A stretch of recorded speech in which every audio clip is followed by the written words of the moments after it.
Haleluya, puji Tuhan, salam sejahtera bagi kita semua, keluarga GPDI El Shaddai Magelang. Resilient, saya tangguh dalam Tuhan. Puji Tuhan, kita bersyukur karena hari ini kita dapat kembali menikmati kebenaran firman Tuhan. Dan mari langsung saja kita akan buka Alkitab kita di dalam Kisah Para Rasul, pasal 20, ayat 13 sampai ayat 14. Sekali lagi, Kisah Para Rasul pasal 20 ayat 13 sampai ayat 14. Demikian bunyi firman Tuhan. Kami berangkat lebih dahulu ke kapal dan berlayar ke Asos dengan maksud untuk menjemput Paulus di situ sesuai dengan pesannya, sebab ia sendiri mau berjalan kaki melalui darat. Ketika ia bertemu dengan kami di Asos, kami membawanya ke kapal lalu melanjutkan pelayaran kami ke Metilene. Ya, puji Tuhan. Renungan firman Tuhan hari ini saya berikan judul Saling Membantu. Mari Bapak Ibu kita akan belajar firman Tuhan bersama dan kita akan terima pesan serta berkat-berkat Tuhan dari renungan 79 kita hari ini. Terlebih dahulu kita akan mengobservasi ayat yang sudah kita baca tadi. Ya, Bapak Ibu, beberapa tokoh yang terlibat dalam peristiwa di perikop ini yaitu di ayat 13 sampai ayat yang ke-16. Di sana kita bisa menemukan ada penulis dari kitab Para Rasul itu sendiri, kemudian ada Paulus dan juga rekan-rekan sepelayanan Paulus pada saat itu. Nah, perikop ini yaitu ayat 13 sampai 16 tadi itu berisikan daftar tentang perjalanan Rasul Paulus dan juga rekan-rekannya menuju Yerusalem, di mana mereka sebelumnya harus melalui daerah Troas, Asos, Metilene, terus ada Kios, Samos, dan Miletus, seperti yang dituliskan di dalam perikop ini. Nah, dari perikop inilah kemudian kita dapat mengetahui bagaimana perjuangan pelayanan Rasul Paulus dan juga rekan-rekannya. Mereka mendatangi bermacam-macam tempat, daerah ya, dengan satu kerinduan, yaitu untuk menyampaikan berita keselamatan, yaitu tentang Injil Kristus Yesus, dan melakukan kebaikan-kebaikan di sana. Tentunya kebaikan yang mereka dapatkan dari Tuhan, ya, yang Tuhan pun berikan bagi mereka, diberikan kemampuan oleh Allah untuk kemudian bisa melakukan kebaikan juga bagi banyak orang di setiap tempat yang mereka datangi. Nah, itu sedikit observasi dari ayat kita pada hari ini. Kemudian interpretasinya Bapak Ibu, apa yang kemudian dapat kita pelajari dari peristiwa ini atau dari perikop ini? Ada satu hal yang sangat baik ya untuk kita terapkan dalam kehidupan kita sebagai umat Kristen yang kita bisa temukan dalam renungan kita hari ini, yaitu tentang saling membantu. Ya, sesuai dengan judul renungannya, saling membantu. Pada bagian observasi tadi kita sudah bahas bersama bagaimana Rasul Paulus dan teman-temannya yang termasuk juga yang menuliskan kitab Para Rasul ini, mereka melakukan perjalanan ke begitu banyak tempat untuk melakukan pelayanan mereka bagi Kristus. Nah, dalam perjalanan inilah kemudian mereka saling membantu ya. Dalam perjalanan tersebut mereka tidak hanya kemudian masing-masing kerja satu-satu sendiri-sendiri, tidak Bapak Ibu, tapi mereka saling membantu. Khususnya dalam peristiwa di perikop ini. Di sini mereka saling membantu dalam hal transportasi Bapak Ibu ya, dalam hal kendaraan untuk mereka bisa berangkat ke tempat-tempat lain. Nah, kita lihat tadi di dalam pembacaan kita bahwa sebelumnya Rasul Paulus ini mau jalan kaki lewat jalur darat. Nah, kemudian Rasul Paulus sudah berpesan, nanti aku dijemput ya, mungkin bahasa sehari-harinya itu hanya contoh saja Bapak Ibu ya. Rasul Paulus ini berpesan untuk dijemput dan kemudian rekan-rekannya ini menjemput Rasul Paulus menggunakan kapal dan kemudian pada akhirnya mereka berlayar bersama menuju tempat-tempat yang lain. Nah, ini perbuatan saling membantu yang bisa kita temukan dalam peristiwa di sini. Tetapi tentunya saling membantu itu dapat dan harus terus diterapkan di banyak hal ya, bisa diterapkan di dalam begitu banyak peristiwa ataupun banyak hal dalam kehidupan kita ya, dan juga antara hubungan kita dengan sesama. Dan yang pasti saling membantu itu juga merupakan perintah Tuhan Bapak Ibu ya. Itu adalah kehendaknya Tuhan yang harus kita lakukan dan kita penuhi ya, kita terapkan dalam kehidupan kita sebagai seorang Kristen atau pengikut Kristus. Seperti yang dikatakan di dalam Galatia 6 ayat 2, dalam terjemahan sederhana Indonesia. Di sana dikatakan, hendaklah kita saling menolong untuk meringankan beban saudara-saudari seiman yang mengalami kelemahan atau kesusahan. Dengan begitu kita menaati hukum kasih yang Kristus berikan. Ya, jadi ternyata tolong menolong, saling membantu itu adalah hukum Kristus Bapak Ibu ya. Hukum kasih yang Yesus berikan bagi kita, dan kalau itu sebuah hukum harus dilakukan ya, harus dipatuhi, yaitu saling membantu dengan saudara seiman dan juga tentunya dengan yang tidak seiman ya.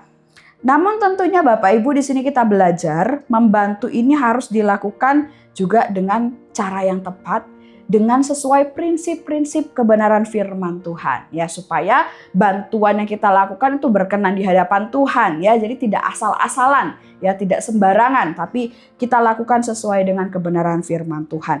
Nah, apa prinsip dari firman Tuhan tentang membantu ya, yang kemudian juga harus kita terapkan saat kita bantu orang lain? Kita harus pakai prinsip ini. Yang pertama, kasih Bapak Ibu. Bahkan kasihnya itu adalah seperti kita mengasihi diri kita sendiri. Kita bantu orang dengan kasih dan seperti kita sedang melakukan kebaikan untuk diri kita sendiri. Matius 22 ayat 39 ya. Dan hukum yang kedua yang sama dengan itu ialah kasihilah sesamamu manusia seperti dirimu sendiri. Nah, prinsip ini Bapak Ibu memang sudah seharusnya digunakan, diterapkan oleh setiap orang Kristen ya, orang yang percaya Yesus saat membantu orang lain. Jadi kita membantu orang lain harus dengan kasih, sama seperti kita mengasihi atau berbuat baik untuk diri kita sendiri. Ya, kalau kita mau mengasihi diri, mau berbuat baik untuk diri, pasti kita akan mengusahakan segala yang terbaik. Dan ternyata hal ini juga berlaku ketika kita membantu orang lain. Harus juga yang terbaik ya bagi orang lain, harus dengan kasih Bapak Ibu ya. Kemudian prinsip yang kedua, hati yang benar. Ya, ini kasih adalah dasarnya, tapi kemudian juga seluruh hati kita juga harus benar ya, untuk mengimbangi kasih itu sendiri. Ya, ada kasih tapi ternyata di dalam hatinya masih ada yang tidak benar Bapak Ibu ya. Mau mengasihi, mau membantu, tapi ternyata dalam hatinya masih ada sesuatu yang tidak baik ya, tidak berkenan, atau masih ada perdebatan, aku bantu atau enggak ya, aku bantu atau enggak, dan sebagainya. Ya, itu hanya contoh Bapak Ibu. Nah, sikap hati yang benar dalam saling membantu itu seperti apa? Kita bisa lihat dalam Efesus 4 ayat yang kedua. Di sana dikatakan, hendaklah kamu selalu rendah hati, lemah lembut dan sabar. Tunjukkanlah kasihmu dalam hal saling membantu. Nah, ini sikap hati yang benar. Ada kerendahan hati, ada kelemah lembutan dan juga sabar ya di dalamnya. Nah, sebagai umat Tuhan, tentunya kalau kita mau membantu orang lain, ya hati kita harus benar ya. Harus tulus, harus ikhlas. Jangan karena terpaksa, atau jangan karena ikut-ikutan saja, atau bahkan untuk dipandang baik oleh orang lain saja. Nah, ini tidak boleh Bapak Ibu ya. Tapi kalau kita mau membantu orang, hatinya harus benar, rendah hati, bukan untuk cari pujian ya. Harus dengan lembah lembut juga ya. Kemudian kita memberikannya juga dengan ikhlas ya, dengan tulus. Tidak hanya untuk ikut-ikutan ya. Kalau ikut-ikutan saja ada ketidakikhlasannya, bisa jadi ada ketidakikhlasan di dalamnya ya Bapak Ibu. Dan juga dengan kesabaran. Mungkin membantu orang itu perlu pengorbanan yang banyak, atau tenaga yang banyak, atau ada hal-hal yang harus kita korbankan, ya kita harus sabar ya. Sikap hati yang benar itu harus sabar, bantu ya sampai tuntas. Nah, kemudian yang terakhir Bapak Ibu, prinsip yang harus kita gunakan sesuai dengan Alkitab untuk kita praktekkan dalam hal saling membantu, yaitu adalah berhikmat. Nah, ini juga penting Bapak Ibu ya. Hikmat Tuhan yang ada pada kita itu akan menolong kita untuk dapat melakukan segala sesuatu dengan bijaksana, termasuk dalam hal saling membantu. Saya bacakan Yakobus 3 ayat 17 dalam terjemahan sederhana Indonesia. Di sana dikatakan, tetapi hikmat yang benar-benar dari Allah membuat hidup kita pertama-tama suci, selanjutnya cinta damai, lemah lembut, dan terbuka untuk mengikuti kemauan orang lain. Hikmat juga memimpin kita untuk berbelas kasih kepada sesama dan selalu berbuat baik dengan tulus dan tidak pilih kasih. Ya Bapak Ibu, ayatnya ini sudah sangat menjelaskan bagi kita. Kalau ada hikmat Tuhan, kita itu akan ditolong oleh Tuhan. Sehingga saat membantu ya kita membantu dengan penuh belas kasihan. Membantu dengan ada cinta damai di dalamnya, ada kelemah lembutan ya. Kemudian juga kita bisa berbuat baik dengan tulus, tidak pilih kasih kepada orang lain. Kalau kita berhikmat. Nah, dan tentunya jika kita berhikmat atau kita mengandalkan hikmat Tuhan saat akan membantu orang lain, maka Bapak Ibu, bantuan kita akan tepat sasaran ya. Tepat sasaran. Orang yang dibantu tepat, bentuk bantuannya juga tepat, waktu bantuannya tepat, dan juga cara membantunya juga akan tepat. Nah, ini luar biasa ya Bapak Ibu. Jadi pas ya, benar-benar sesuai, benar-benar tepat seperti apa yang diperlukan oleh orang tersebut kalau kita berhikmat. Dan kemudian saat kita berhikmat ya dalam membantu orang lain, itu akan membuat bantuan kita itu menjadi sesuatu yang membangun orang lain, memberkati orang lain Bapak Ibu ya. Dan bukannya malah merusak, bukannya malah merugikan orang yang kita bantu, tapi kalau kita berhikmat, maka bantuan kita pun juga akan membangun ya, benar-benar memberkati, menguatkan, membawa sukacita bagi orang lain. Dengan kita berhikmat saat membantu orang. Nah, Bapak Ibu, tentunya kita rindu hidup kita menjadi berkat dan Allah pun juga rindu demikian.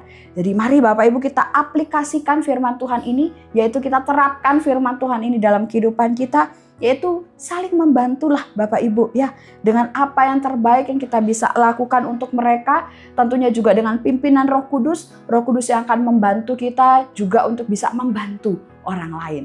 Puji Tuhan, Tuhan Yesus memberkati kita semuanya dari renungan firman Tuhan pada hari ini. Kami ucapkan terima kasih bagi Bapak Ibu yang telah mengikuti renungan 79, kira dapat menjadi berkat kekuatan bagi kita semuanya. Bagi Bapak Ibu, saudara-saudari yang ingin didoakan untuk pokok doa tertentu atau ingin menceritakan kesaksian, baik mujizat kesembuhan, pemulihan masalah keluarga, dan lain-lain, dapat disalurkan melalui chat WhatsApp di nomor 0813 2742 0088. Mari kita akan sama-sama berdoa. Kami mengucap syukur Tuhan buat kebenaran firman-Mu yang kami dapat nikmati hari ini. Firman-Mu yang mengajarkan kami untuk kami harus saling membantu satu sama lain. Biarlah hidup kami menjadi berkat bagi banyak orang dan hidup kami menyenangkan hati Tuhan karena kami melakukan hukum Kristus, yaitu saling membantu. Terima kasih Tuhan, Kau berkati setiap jemaat Tuhan yang ada di GPDI El Shaddai Magelang. Biarlah hidup kami semakin hari semakin cinta Tuhan dan semakin setia melayani Tuhan. Hormat dan kemuliaan sampai selama-lamanya bagi Raja segala zaman, Allah yang kekal, yang tak nampak, yang esa. Amin. Kami mengucap syukur Tuhan, kami terima firman-Mu ini dengan penuh ucapan syukur dalam nama Yesus. Haleluya. Amin.